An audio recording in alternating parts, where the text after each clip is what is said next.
Hebri news ಪ್ರಾಯೋಜಕರು lighting point, ವಿವಿಧ ವಿನ್ಯಾಸದ ಫ್ಯಾನ್ಸಿ ಲೈಟಿಂಗ್ ಮಳಿಗೆ.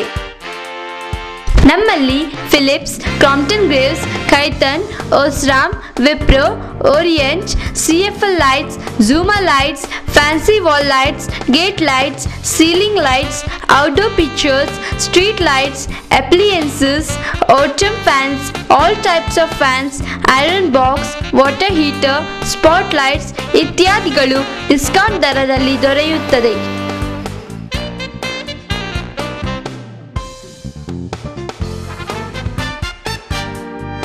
ಹಿಂದೆ ಭೇಟಿ ನೀಡಿ, ಸಂಪರ್ಕಿಸಿ. Lighting point, SS complex, first floor, Vijaya Bank building, ಜೋಡು ರಸ್ತೆ, ಕಾರ್ಕಳ. ದೂರವಾಣಿ 0825823048 ಮೊಬೈಲ್ 9481752720.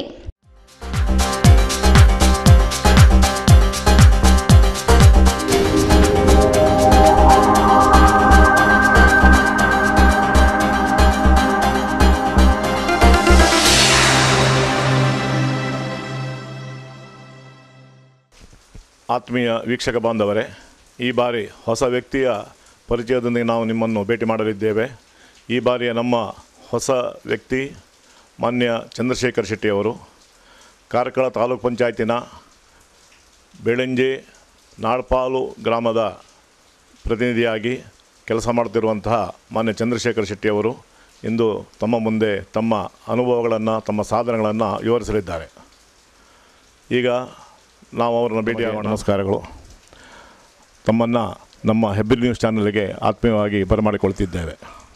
ಮಾನ್ಯ ಚಂದ್ರಶೇಖರ್ ಶೆಟ್ಟಿಯವರೇ, ತಾವು ಕಳೆದ ಬಾರಿಯ ಚುನಾವಣೆಯಲ್ಲಿ ಅತ್ಯಧಿಕ ಬಹುಮತಗಳಿಂದ ಆರಿಸಿ ಕಾರ್ಕಳ ತಾಲೂಕು ಪಂಚಾಯತಿಗೆ ಚುನಾಯಿತರಾಗಿದ್ದೀರಿ. ಕುಚ್ಚೂರು, ಸೋಮೇಶ್ವರ, ನಾಡ್ಪಾಲ್ನಂಥ ವಿಶಾಲವಾದ ಪ್ರದೇಶದ ಜನಪ್ರತಿನಿಧಿಯಾಗಿ ತಾವು ತಾಲೂಕು ಪಂಚಾಯತಿಯಲ್ಲಿ ಕೆಲಸ ಮಾಡ್ತಾಯಿದ್ದೀರಿ. ಈ ಸಂದರ್ಭದಲ್ಲಿ ತಮಗೆ ನಮ್ಮ ವಾಹಿನಿಯ ಮುಖಾಂತರ ಅಭಿನಂದನೆಗಳನ್ನು ಸಲ್ಲಿಸ್ತೇನೆ. ಹಾಗೆಯೇ ತಾವು ಮಾಡಿದ ಕೆಲವು ಸಾಧನೆಗಳ ಬಗ್ಗೆ ತಮ್ಮಲ್ಲಿ ನಾನು ಕೇಳಬಯಸ್ತೇನೆ. ನಾನು ಚುನಾಯಿತ ಆದಮೇಲೆ ನಮ್ಮ ವಿಶಾಲವಾದ ಪ್ರದೇಶದಲ್ಲಿ ನಾಡ್ಪಾಲು, ಕುಚ್ಚೂರು ಬೆಳಂಜೆ, ಕಬ್ಬಿನಾಲೆ ಅಂತಹ ಭಾಗದಲ್ಲಿ ಜನರನ್ನು ಸಂಪರ್ಕಿಸಿ ಅಲ್ಲಿ ಆಗುಹೋಗುವ ಕುಂದುಕೊರತೆಗಳನ್ನು ವಿಚಾರಿಸಿ, ಹೆಚ್ಚಿನ ಕಡೆಯಲ್ಲಿ ಮನೆ ಮನೆಗೆ ದಾರಿಯ ಸಂಪರ್ಕ ಹಾಗೂ ನೀರಿನ ಸಂಪರ್ಕ ಬಹಳ ಕಷ್ಟವಾಗಿದೆ. ಹಾಗೆ ಬೆಳಂಜೆಯಲ್ಲಿ SC ಕಾಲೋನಿಗೆ ಬಾವಿ ವ್ಯವಸ್ಥೆ ಮತ್ತು ಕೆಲವೊಂದು ಕಡೆ ದಾರಿಯ ವ್ಯವಸ್ಥೆ, ಮೋರಿಯ ವ್ಯವಸ್ಥೆ ಮತ್ತು ಕಾಲು ಸಂಘದ ವ್ಯವಸ್ಥೆ ಎಲ್ಲ ನಮ್ಮ 1 ವರ್ಷದ ಅವಧಿಯಲ್ಲಿ ಮಾಡಿ, ಈ ಸಲ ಪುನಃ 2ನೇ ವರ್ಷದ ಅವಧಿಯಲ್ಲಿ ಈಗ ಎಲ್ಲ ಕಡೆಯೂ ರಸ್ತೆ ಸಂಪರ್ಕ ಹಾಗೂ ಕಾಲು ಸಂಘದ ವ್ಯವಸ್ಥೆ ಎಲ್ಲ ಮಾಡ್ತಿದ್ದೇವೆ. ಚಂದ್ರಶೇಖರ್ ಶೆಟ್ಟಿಯವರೇ, ತಾವು ತಮ್ಮ ಗೆಳೆಯರ ಬಳಗದಲ್ಲಿ ಚಂದ್ರು ಎಂಬ ಹೆಸರಿನಲ್ಲಿ ಖ್ಯಾತರಾಗಿದ್ದೀರಿ. ತಮ್ಮ ಈ ರಾಜಕೀಯ ಪ್ರವೇಶಕ್ಕೆ ಕಾರಣವೇನು, ಅಥವಾ ಯಾರನ್ನು ತಾವು ಬೆಂಬಲಿಸಿ ಈ ಪಕ್ಷವನ್ನು, ಭಾರತೀಯ ಜನತಾ ಪಕ್ಷವನ್ನು ಸೇರಿದಿರಿ, ಮತ್ತು ಯಾರನ್ನು ತಮ್ಮ ಗುರುವನ್ನಾಗಿ ಸ್ವೀಕರಿಸಿ ತಾವು ರಾಜ್ಯದಲ್ಲಿ ಕೆಲಸ ಮಾಡ್ತೀರಿ ಎಂಬುದನ್ನು ನಾನು ತಿಳಿಯಬಯಸ್ತೇನೆ. ನಾನು ಸಾಮಾನ್ಯ ಕಾರ್ಯಕರ್ತನಾಗಿ ಬಂದಂಥ ಶ್ರೀ ವಿ ಸುನೀಲ್ ಕುಮಾರ್ ನಮ್ಮ ನಾಯಕರಾಗಿ ಅವರ ಮಾರ್ಗದರ್ಶನದಂತೆ ಅವರು ಇಲ್ಲಿಗೆ ಸಾಮಾನ್ಯ ಕಾರ್ಯಕರ್ತನಾಗಿ ಬಂದು ಆಮೇಲೆ ಇಲ್ಲಿಯ ಜನರ ಸಂಪರ್ಕವನ್ನು ಮಾಡಿ ಶಾಸಕರು ಸಹ ಆಗಿದ್ದಾರೆ. ಅವರ ನೇತೃತ್ವ, ಅವರ ಅನುಭವದಂತೆ ನಾನು ಈ ರಾಜಕೀಯ ಪಕ್ಷಕ್ಕೆ ಸೇರ್ಪಡೆಯಾಗಿ ಇಲ್ಲಿ ಈಗ ತಾಲೂಕು ಪಂಚಾಯತ್ ಸದಸ್ಯನಾಗಿದ್ದೇನೆ. ಅವರ ಮಾರ್ಗದರ್ಶನದಂತೆ ನಾನು ಜನರ ಸಂಪರ್ಕ ಮಾಡಿ ಕಾರ್ಯನಿರ್ವಹಿಸ್ತಿದ್ದೇನೆ. ಜನತೆಗೆ ಮತ್ತು ಪಕ್ಷದ ವತಿಯಿಂದ ತಾವು ಏನು ಸಾಧನೆಯನ್ನು ತಮ್ಮ ಕ್ಷೇತ್ರದಲ್ಲಿ ಮಾಡಿದ್ದೀರಿ ಎಂಬುದನ್ನು ಮತ್ತೊಮ್ಮೆ ತಮ್ಮಲ್ಲಿ ನಾನು ಕೇಳ್ತಾ ಇದ್ದೇನೆ. ಪಕ್ಷಕ್ಕೆ ನಾವು ಪಕ್ಷದ ಎಲ್ಲ ಕಾರ್ಯಕ್ರಮದಲ್ಲಿ ಭಾಗಿಯಾಗುವಂಥದ್ದು ಮತ್ತು ಎಲ್ಲ ಕಾರ್ಯಕರ್ತರನ್ನು ಭೇಟಿಯಾಗುವಂಥದ್ದು, ಹಿರಿಯರನ್ನು ಭೇಟಿಯಾಗುವಂಥ, ಹಿರಿಯರ ಅನುಭವ ಪಡೆಯೋದು, ನಮ್ಮ ಪಕ್ಷದ ಹಿರಿಯರ ಅನುಭವ ಪಡೆಯೋದು, ಕಾರ್ಯಕರ್ತರನ್ನು ಭೇಟಿಯಾಗಿ ಪಕ್ಷಕ್ಕೆ ನಮ್ಮ ಕೆಲಸವನ್ನು ಪಕ್ಷಕ್ಕೆ ಸರಿಯಾಗಿ ನಾವು ಮಾಡ್ತಿದ್ದೇವೆ. ಹಾಗೆ ಜನರಿಗೆ ಸಹ ಕಾರ್ಯಕರ್ತರ ಜೊತೆಯಲ್ಲಿ, ಉದಾಹರಣೆಗೆ ಬೆಳಂಜೆಯಲ್ಲಿ ಅಮೃತ್ ಕುಮಾರ್ ಶೆಟ್ಟಿ ಅಂತಹ ಕಾರ್ಯಕರ್ತರ ಜೊತೆಯಲ್ಲಿ ಜನರಿಗೆ ಬೇಕಾಗುವಂಥ ಸರ್ಕಾರದ ಸಾಧನೆ ಕೆಲಸಗಳನ್ನು ಮಾಡಿಕೊಡ್ತಾ ಇದ್ದೇವೆ. ಹಾಗೆ ಸರ್ಕಾರದ ಸಾಧನೆಗಳನ್ನು ಈ ಹಿಂದೆಯೂ ತಾಲೂಕು ಪಂಚಾಯತ್ ಸದಸ್ಯನಾಗುವ ಮುಂಚೆಯೂ ಮಾಡ್ತಿದ್ದೇವೆ, ಈಗಲೂ ಜನಸಂಪರ್ಕ ಮಾಡ್ತಿದ್ದೇವೆ. ತಾವು ತಾಲೂಕು ಪಂಚಾಯತಿನ ಮೊದಲ ಚುನಾವಣೆಗೆ ಹೆಬ್ರಿ ಕ್ಷೇತ್ರದಿಂದ, ಪ್ರತಿಷ್ಠಿತ ಹೆಬ್ರಿ ಕ್ಷೇತ್ರದಿಂದ ನಿಂತಿದ್ದೀರಿ. ಸ್ವಲ್ಪವೇ ಮತಗಳಿಂದ ಪರಾಜಿತರಾದಿರಿ. ಅದು ತಮಗೆ ನಿರಾಶೆಯನ್ನು ತರಲಿಲ್ಲವೇ? ಇಲ್ಲ, ಆ ಸಮಯದಲ್ಲಿ ನನಗೆ ಅಷ್ಟು ಮತಗಳು ಸಿಕ್ಕಿದ್ದನ್ನು ನನಗೆ ಸಿಗ್ತದಂತೆ ನನಗೆ ಗೊತ್ತಿರಲಿಲ್ಲ. ಯಾಕಂದರೆ ಹೆಬ್ರಿ ಬಲ್ಲಡ್ಡೆ ಕಾಂಗ್ರೆಸ್ ಪಕ್ಷದ ಕ್ಷೇತ್ರವಾಗಿತ್ತು. ಅದರಲ್ಲೂ ಸಹ ನಾನು ಕೇವಲ 24 ಮತಗಳಲ್ಲಿ ಹಿನ್ನಡೆ ಅನುಭವಿಸಿದ್ದಷ್ಟೇ. ಜನರ ಬಳಿ ಸೇವೆ ಮಾಡುತ್ತೇನೆಂಬ ಉದ್ದೇಶದಿಂದ ಇಲ್ಲಿ ಬಜರಂಗ ದಳ ಸ್ಥಾಪನೆ ಆಯಿತು. ತಾವು ಅದರಲ್ಲಿ ಉತ್ತಮ ಕೆಲಸ ಮಾಡಿದ್ದೀರಿ ನಾವು ತಿಳಿದಿದ್ದೇವೆ. ನಿಮಗೆ ಬಜರಂಗ ದಳದ ಕೆಲಸ ವ್ಯಾಪ್ತಿ ಖುಷಿ ತೋರುತ್ತದೆ ಅಥವಾ ರಾಜಕೀಯದಲ್ಲಿ ಕೆಲಸ ಮಾಡೋದು ಖುಷಿ ತೋರ್ತದೆ? ನನಗೆ ಮಾರ್ಗದರ್ಶನವೇ ಬಜರಂಗ ದಳ. ಆದರೆ ಜನರ ಸೇವೆ ಮಾಡಲಿಕ್ಕೆ ಎರಡೂ ಸಹ ಒಂದೇ ಅಂತ ಅನಿಸ್ತದೆ ನನಗೆ. ತಾಲೂಕು ಪಂಚಾಯತ್ ಸದಸ್ಯರಾಗಿ ತಾವು ಈಗ ಸ್ಥಾಯಿ ಸಮಿತಿಯಲ್ಲಿ ಕೆಲಸ ಮಾಡ್ತಾ ಇದ್ದೀರಿ. ಅಲ್ಲಿ ನಿಮ್ಮ ಸಾಧನೆಗಳ ಬಗ್ಗೆ ಏನಾದರೂ ಹೇಳ್ಬೋದಾ? ಸಾಮಾಜಿಕ ನ್ಯಾಯ ಸಮಿತಿ ಅಂತ SC ST ಇಂಥ ಕಾರ್ಯಕ್ರಮದಲ್ಲಿ ಪಾಲ್ಗೊಳ್ಳುವಂಥದ್ದು, ಮತ್ತು ಹಿಂದುಳಿದ ವರ್ಗದ ಹಾಸ್ಟೆಲ್ ಗಿಸ್ಟೆಲ್ ಅದೆಲ್ಲ ಬಗ್ಗೆ ಅದನ್ನೆಲ್ಲ ಕೂಲಂಕಷವಾಗಿ ತಿಳಿದು ಅಲ್ಲಿ ಏನಾದರೂ ಲೋಪದೋಷಗಳಿದ್ದರೆ ಅದನ್ನು ಸರಿಪಡಿಸುವಂಥ ಕಾರ್ಯ ಆಗ್ತದೆ. ನಿಮ್ಮ ಕ್ಷೇತ್ರದಲ್ಲಿ ನೀವು ಒಳ್ಳೆಯ ಕೆಲಸ ಸಾಧನೆ ಮಾಡಿದ್ದೀರಿ ಅಂತ ನಾನು ಜನರ ಹತ್ರ ಕೇಳಿ ತಿಳಿದಿದ್ದೇನೆ. ಬೇರೆ ಕ್ಷೇತ್ರಗಳ ಏಳಿಗೆ ಬಗ್ಗೆ ಏನಾದರೂ ತಮ್ಮ ಕೊಡುಗೆ ಇದೆಯಾ? ಇಷ್ಟ ತನಕ ಆ ಥರ ಏನಿಲ್ಲ. ಈಗ 1 ವರ್ಷ ಮುಗಿತದಷ್ಟೇ. ಇನ್ನು ಮುಂದೆ ಅದ್ರ ಬಗ್ಗೆ ನೋಡಬೇಕಷ್ಟೆ. ನಿಮ್ಮ ಸೇವಾವಧಿ ಅಂದರೆ ಇದುವರೆಗಿನ ಕ್ಷೇತ್ರ ನಿಮಗೆ ತೃಪ್ತಿ ತಂದಿದೆಯಾ? ತುಂಬ ತೃಪ್ತಿ ತಂದಿದೆ. ತುಂಬ ಕೆಲಸ ನಾವು ತಾಲೂಕು ಪಂಚಾಯತ್ ಸದಸ್ಯನಾದ ಮೇಲೆ ತಾಲೂಕು ಪಂಚಾಯತ್ ಆಗುವಂಥ ಕೆಲಸ ಹೆಚ್ಚಾಗಿ ಆಗಿದೆ. ಆ ರೀತಿಯಲ್ಲಿ ತೃಪ್ತಿ ಇದೆ ನಮಗೆ. ಈಗ ಇಲ್ಲಿ ಕಾಂಗ್ರೆಸ್ ಪಕ್ಷದ ಶಾಸಕರಿದ್ದಾರೆ, ಇದರಿಂದಾಗಿ ನಿಮಗೇನೋ ತೊಂದರೆ ಆಗ್ತಾ ಇದೆಯಾ? ಅವರಿಂದ ತೊಂದರೆ ಅಂತ ಏನಿಲ್ಲ.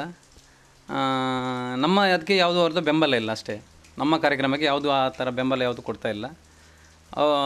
ನಮ್ಮನ್ನು ಸಪ್ರೇಟಾಗಿ ಇದು ಮಾಡ್ತಾ ಇದ್ದಾರೆ ಅಷ್ಟೇ, ಬೇರೆ ಏನಿದ್ದಿಲ್ಲ. ಬೆಂಬಲ ಇಲ್ಲ ಅಂತ ನೀವು ಹೇಳ್ತಾ ಇದ್ದೀರಿ. ಅದನ್ನು ಸರಿಪಡಿಸೋ ದೃಷ್ಟಿಯಿಂದ ಏನಾದರೂ ಕಾರ್ಯಕ್ರಮ ಹಮ್ಮಿಕೊಂಡಿದ್ದೀರಾ? ಇಷ್ಟ ತನಕ ಏನು ಹಮ್ಮಿಕೊಳ್ಳಿಲ್ಲ. ಇನ್ನು ಮುಂದೆ ನೋಡಿ. ರಾಜ್ಯ ಸರ್ಕಾರ ಅನೇಕ ಜನಪರ ಕಾರ್ಯಕ್ರಮಗಳನ್ನು ಹಮ್ಮಿಕೊಂಡಿದೆ. ಉದಾಹರಣೆಗಾಗಿ ವೃದ್ಧಾಪ್ಯ ವೇತನ, ಭಾಗ್ಯದಲಕ್ಷ್ಮಿ ಬಾರಮ್ಮ ಯೋಜನೆ, ಇನ್ನಿತರ ಆಶ್ರಯ ಮನೆಗಳ ನೀಡುವಿಕೆ, ಈ ಥರ ಕಾರ್ಯಕ್ರಮ ಹಮ್ಮಿಕೊಂಡಿದೆ. ಈ ನಿಟ್ಟಿನಲ್ಲಿ ತಮ್ಮ ತಾಲೂಕು ಪಂಚಾಯತ್ ವತಿಯಿಂದ ಅಥವಾ ತಾಲೂಕು ಪಂಚಾಯತ್ ಸದಸ್ಯರಾಗಿ ನಿಮ್ಮ ಸಾಧನೆ ಏನು? ತಾಲೂಕು ಪಂಚಾಯತ್ ಸದಸ್ಯನಾಗಿ ಈ ಹಿಂದೆ ಹೇಳಿದಾಗೆ ಜನರನ್ನು ಭೇಟಿಯಾಗಿ ಯಾರಿಗೆ ಸಂಧ್ಯಾ ಸುರಕ್ಷೆ ಬೇಕು, ಯಾರಿಗೆ ವಿಧವಾ ವೇತನ ಬೇಕು, ಯಾರಿಗೆ ಅಂಗವಿಕಲ ವೇತನ, ಅಂಥ ಕಾರ್ಯಕ್ರಮ ನಾವು ಈಗಳು ಮಾಡ್ತಾಯಿದ್ದೇವೆ. ತಾಲೂಕು ಪಂಚಾಯತ್ ಸದಸ್ಯನಾಗೋದು ಮುಂಚೆನೂ ಈ ಕೆಲಸ ನಾವು ಮಾಡ್ತಾಯಿದ್ದೇವೆ. ಸರಕಾರದ ಸವಲತ್ತು ಜನರಿಗೆ ಮುಟ್ಟುವಂಥ ರೀತಿಯಲ್ಲಿ ಕೆಲಸ ಮಾಡ್ತಿದ್ದೇವೆ ನಾವು. ತುಂಬ ಹಳ್ಳಿ ಜನರು ಹೇಳ್ತಾಯಿದ್ರು, ಒಂದು ಹೊತ್ತಿನ ಔಷಧಿ ತಗೊಳ್ಬೇಕಾದ್ರೆ ನಮಗೆ BJP ಸರ್ಕಾರ ನಮಗೆ ಆಸೆ ಆಗಿದೆ ಅಂತ ಎಲ್ಲ ಜನರು ಹೇಳ್ತಾರೆ. ಅದು ನಮಗೆ ತುಂಬ ತೃಪ್ತಿ ತಂದಿದೆ. ಇದೀಗ ರಾಜ್ಯದಲ್ಲಿ ರಾಜಕೀಯ ಮೇಲಾಟ ನಡೀತಾ ಇದೆ, ಇದರ ಬಗ್ಗೆ ತಮ್ಮ ಅಭಿಪ್ರಾಯ ಏನು? ಅಂದರೆ ರಾಜಕೀಯ ಅದು ದೊಡ್ಡ ಮಟ್ಟದ್ದು. ನಾವು ಆ ಮಟ್ಟದಲ್ಲಿ ಯಾವುದು ಯೋಚನೆ ಮಾಡ್ತಾ ಇಲ್ಲ. ನಮ್ಮ ಮಟ್ಟದಲ್ಲಿ ಆಗುವಂಥ ಜನರಿಗೆ ಸೇರುವಂಥದ್ದು ನಾವು ವ್ಯವಸ್ಥೆ ಮಾಡ್ತಾಯಿದ್ದೀವಿ. ತಾವು ಕೇವಲ ಚುನಾವಣೆ ಗೆಲ್ಲುವ ಬಗ್ಗೆ ಕೆಲಸ ಮಾಡ್ತಾ ಇರ್ತೀರಾ ಅಥವಾ ಜನಪರ ಕಲ್ಯಾಣ ಕಾರ್ಯಕ್ರಮಕ್ಕೆ ತಮ್ಮನ್ನು ತೊಡಗಿಸ್ಕೊಂಡಿದ್ದೀರಿ? ಇಲ್ಲ, ನಾವು ಜನಪರ ಕಲ್ಯಾಣಕ್ಕೆ ಮಾಡ್ತಾಯಿದ್ದೇವೆ. ಯಾಕಂತೇಳಿದ್ರೆ ಚುನಾವಣೆಗೆ ನಿಲ್ಲಬೇಕಾದ್ರೆ ಮುಂಚೆನೂ ನಾವು ಜನಸೇವೆ ಮಾಡಿದವರು. ಆ ರೀತಿಯಾಗಿ ಅದೇ ರೀತಿಯಲ್ಲಿ ಸೇವೆ ಮಾಡ್ತಾಯಿದ್ದೇವೆ. ಈಗ ಕನ್ನಡ ಶಾಲೆಗಳನ್ನು ಮುಚ್ಚುವಂಥ ಪರಿಸ್ಥಿತಿ ಬರ್ತಾಯಿದೆ. ಹಳ್ಳಿಗಳಂತೂ ವಿದ್ಯಾರ್ಥಿಗಳಿಲ್ಲದೆ ಶಾಲೆಗಳನ್ನು ಮುಚ್ಚುವಂಥ ಪರಿಸ್ಥಿತಿ ಬರ್ತದೆ. ಈ ಸಂದರ್ಭದಲ್ಲಿ ತಮ್ಮ ನಿಲುವು ಏನು? ಈಗ ಸರ್ಕಾರವೇ ಸಂಖ್ಯೆ ಕಡಿಮೆ ಇದ್ದಲ್ಲಿ ಒಂದು ಸ್ಕೂಲನ್ನು ಇದು ಮಾಡಿ ಇನ್ನೊಂದು ಸ್ಕೂಲಿಗೆ ವಿಲೀನ ಮಾಡಿಸುವಂಥ ಕಾರ್ಯಕ್ರಮ ಆಗ್ತಾಯಿದೆ.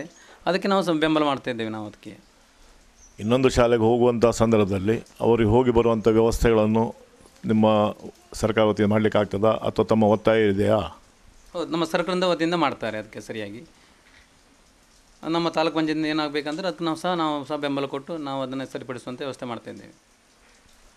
ಇದೀಗ ನಮ್ಮ ಜಿಲ್ಲೆಯಲ್ಲಿ BJPಯ ಜಿಲ್ಲಾ ಪಂಚಾಯತ್ ಇದೆ, ತಾಲೂಕು ಪಂಚಾಯತ್ ಇದೆ. ಎರಡೂ ಇರುವಂಥ ಸಂದರ್ಭದಲ್ಲಿ ಇನ್ನೂ ಹೆಚ್ಚಿನ ಸೇವೆಯನ್ನು ತಾವು ಏನು ಬಯಸ್ತೀರಿ? ಜಿಲ್ಲಾ ಪಂಚಾಯತಿಯಲ್ಲಿ ಜನರಿಗೆ ಬೇಕು ಅಂತ ಬಹಳ ದೊಡ್ಡ ದೊಡ್ಡ ಕಾರ್ಯಕ್ರಮವನ್ನು ಹಮ್ಮಿಕೊಳ್ಳಲಿಕ್ಕಾಗ್ತದೆ. ಅದಕ್ಕೆ ಸರಿಯಾಗಿ ನಮ್ಮ ಶಂಕರ್ ಪೂಜಾರಿ ಅಧ್ಯಕ್ಷರಿದ್ದಾರೆ, ಅವರು ಸಹ ಅದಕ್ಕೆ ಸರಿಯಾಗಿ ಕಾರ್ಯನಿರ್ವಹಿಸ್ತಾ ಇದ್ದಾರೆ.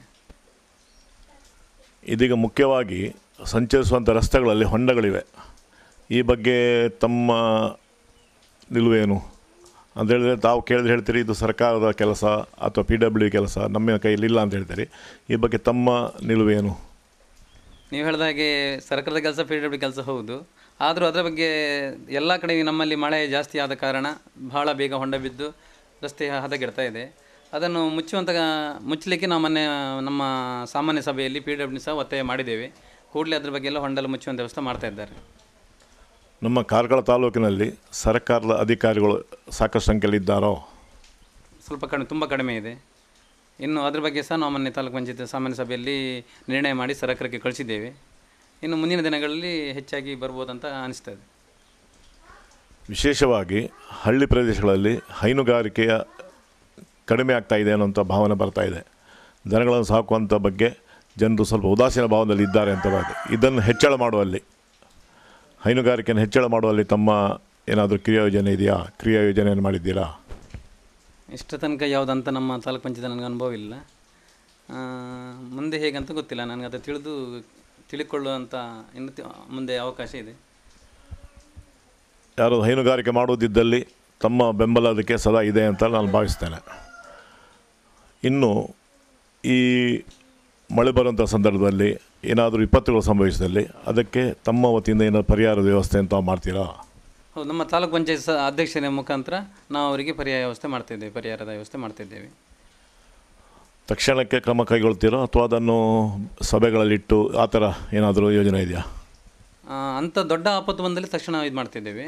ಇಲ್ಲ ಅಂತಂದರೆ ನಾವು ಸಾಮಾನ್ಯ ಸಭೆಯಲ್ಲಿ ಇಟ್ಟು ಅದನ್ನು ಮಂಡಿಸಿ ಮತ್ತು ಕೊಡಬೇಕಾಗ್ತದೆ ಅಂಥ ಕಾರ್ಯಕ್ರಮ ಇದೆ. ಈಗಾಗಲೇ ತಮ್ಮ ಕ್ಷೇತ್ರದಲ್ಲಿ ಇಂತಹ ಯಾವುದಾದ್ರೂ ಯೋಜನೆಗಳ ಬಗ್ಗೆ ತಮ್ಮಲ್ಲಿ ಬೇಡಿಕೆ ಬಂದದ್ದಿದೆಯಾ? ಇಷ್ಟ ತನಕ ಯಾವುದು ಬಂದಾಗಿಲ್ಲ. ಸಣ್ಣ ಪುಟ್ಟ ವಿದ್ಯಾಭ್ಯಾಸಕ್ಕೆ ಮತ್ತು ಈ ಅಂಗವಿಕಲ ಅಂತ ಒಂದು 2-3 ಬಂದಿದೆ. ಅದನ್ನು ನಾವು ಕೊಟ್ಟಿದ್ದೇವೆ ಅಧ್ಯಕ್ಷರ ಮುಖಾಂತರ. ಈ ಅಂಗವಿಕಲರ ಬಗ್ಗೆ ತುಂಬ ಕಠಿಣವಾದಂಥ ಪರಿಸ್ಥಿತಿ ಇದೆ ಅನ್ನುವಂಥ ಭಾವನೆ ಬರ್ತಾ ಇದೆ. ಯಾಕಂತೇಳಿದ್ರೆ ಅವರ ಅರ್ಜಿಗಳು ಸರಿಯಾಗಿ ವಿಲೇವಾರಿ ಆಗೋದಿಲ್ಲ, ಅವರಿಗೆ ತಕ್ಷಣ ಹಣ ಬರೋದಿಲ್ಲ ಅನ್ನೋ ಬಗ್ಗೆ ಕಲ್ಪನೆಗಳು ಬರ್ತಾ ಇದ್ದಾವೆ. ಮತ್ತು ಅವರ ಅಂಗವಿಕಲತೆ ಪ್ರಮಾಣ ಅಳೆಯುವಲ್ಲಿ ವೈದ್ಯರು ಸಹಕರಿಸ್ತಿಲ್ಲ ಅನ್ನುವಂಥ ಸಮಸ್ಯೆ ಬರ್ತಾ ಇದೆ. ಈ ಬಗ್ಗೆ ತಾವು ಏನು ಹೇಳ್ತೀರಿ? ಈಗ ಮೊನ್ನೆ ನಮ್ಮ ಸಾಮಾನ್ಯ ಸಭೆಯಲ್ಲಿ ಸಹ ಅದರ ಬಗ್ಗೆ ಚರ್ಚೆ ಆಯಿತು. ಆವಾಗ ತಾಲೂಕು ವೈದ್ಯಾಧಿಕಾರಿ ಬಂದಿದ್ದರು. ಅವ್ರ ಮುಖಾಂತರ ಹೇಳಿ ಅವರಿಗೆ ಸಹ ಹೇಳಿದ್ದೇವೆ. ಈಗ ಅವರು ಅಂದರೆ ಅಂಗವಿಕಲ ಸರ್ಟಿಫಿಕೇಟ್ ಕೊಡುವಾಗ ಅದಕ್ಕೆ ಸರಿಯಾದ ಆಯಾಯ ಅಂಗವಿಕಲತೆಗೆ ಡಾಕ್ಟ್ರ್ ಬೇಕು. ಅದು 3 ಜನ ಕೂತು ಸರ್ಟಿಫಿಕೇಟ್ ಕೊಡುವಂಥ ವ್ಯವಸ್ಥೆ ಆಗ್ತಾಯಿದೆ. ಉಡುಪಿಯಲ್ಲಿ ಬುಧವಾರ, ಕಾರ್ಕಳದಲ್ಲಿ ಗುರುವಾರ ಕೊಡುವಂಥ ವ್ಯವಸ್ಥೆ ಈಗ ಆಗ್ತಾಯಿದೆ. ಸಾಮಾನ್ಯವಾಗಿ ಗ್ರಾಮ ಸಭೆಗಳಲ್ಲಿ ತಾವು ಭಾಗವಹಿಸ್ತೀರೋ? ಹೌದು, ನನ್ನ ಕ್ಷೇತ್ರದ ಗ್ರಾಮ ಸಭೆಯಲ್ಲಿ ನಾನು ಭಾಗವಹಿಸ್ತೀನಿ. ಗ್ರಾಮ ಸಭೆಯಲ್ಲಿ ಕೈಗೊಳ್ಳುವಂಥ ನಿರ್ಣಯಗಳು ಖಂಡಿತವಾಗಿಯೂ ಅದೇ ನಿರ್ಣಯಗಳನ್ನು ಅನುಸರಿಸಬೇಕಂತ ಒಂದು ಮಾರ್ಗದರ್ಶನ ಇದೆ. ಆದರೆ ಅದನ್ನು ಅನುಸರಿಸುತ್ತಿಲ್ಲ ಎನ್ನುವಂಥ ಕಂಪ್ಲೇಂಟ್ಸ್ ಇದೆ, ಜನರ ದೂರಿದೆ. ಈ ಬಗ್ಗೆ ತಾವೇನು ಹೇಳ್ತೀರಿ? ಅದು ಸತ್ಯವಾದ ವಿಷಯ. ಜನರ ದೂರು ನಮ್ಮ ಹತ್ರ ಸಹ ಬಂದಿದೆ. ಅದ್ರ ಬಗ್ಗೆ ನಾವೀಗ ಮೊನ್ನೆ ಪುನಃ ಎಲ್ಲ ಪಂಚಾಯತ್ಗಳಿಗೆಲ್ಲ ಅದನ್ನು ಆದೇಶ ಮಾಡಿದ್ದಾರೆ. ತಾಲೂಕಿಂದ ಕಾರ್ಯನಿರ್ವಹಣಾಧಿಕಾರಿಯವರು ಮಾಡಿದ್ದಾರೆ. ಅದರ ಮುಖಾಂತರ ಇನ್ನು ಮುಂದೆ ನಡೀತದೆ ಅದು ಕಾರ್ಯ ಸರಿಯಾಗಿ. ವೀಕ್ಷಕರೇ, ಈಗ ಒಂದು ಸಣ್ಣ ಬ್ರೇಕ್. ನಿಮ್ಮ ಕ್ಷೇತ್ರದಲ್ಲಿ ನಕ್ಸಲ್ ಪೀಡಿತ ಪ್ರದೇಶ ಮೇಗದ್ದೆ ಬರ್ತಾ ಇದೆ ಅಥವಾ ತಿಂಗಳೇ ಮೇಗದ್ದೆ ನಿಮ್ಮ ಪ್ರದೇಶ ಬರ್ತಾ ಇದೆ. ಈ ಪ್ರದೇಶದಲ್ಲಿ ಏನಾದರೂ ವಿಶೇಷ ಸಾಧನೆ ನಿಮ್ಮಿಂದ ಆಗಿದೆಯಾ? ಅಂದರೆ ವಿಶೇಷವಾದ ಸಾಧನೆ ಯಾವುದೂ ಆಗಲಿಲ್ಲ. ಮೇಗದ್ದೆಗೆ ಈ ಬಸ್ಸಿನ ಸಂಪರ್ಕ ಇಲ್ಲದೆ ಮತ್ತು ಅಲ್ಲಿಯ ಒಂದು ಹೊಳೆಗೆ ಸಂಪರ್ಕದ ಆಚೆ ಈಚೆ ಸೇತುವೆ ಸಂಪರ್ಕದ ವ್ಯವಸ್ಥೆಯನ್ನು ಆಗಲಿಲ್ಲ. ಅದರ ಬಗ್ಗೆ ನಾವೀಗ ಸರ್ಕಾರಕ್ಕೆಲ್ಲ ಮನವಿಯೆಲ್ಲ ಮಾಡಿಬಿಟ್ಟು ಮಾನ್ಯ ಸದಾನಂದಗೌಡರ ಮುಖಾಂತರ ಈಗ ಬರುವ ಇದರಲ್ಲಿ ಅದರ ಬಗ್ಗೆ ಪ್ರಕ್ರಿಯೆ ನಡೀತಾ ಇದೆ.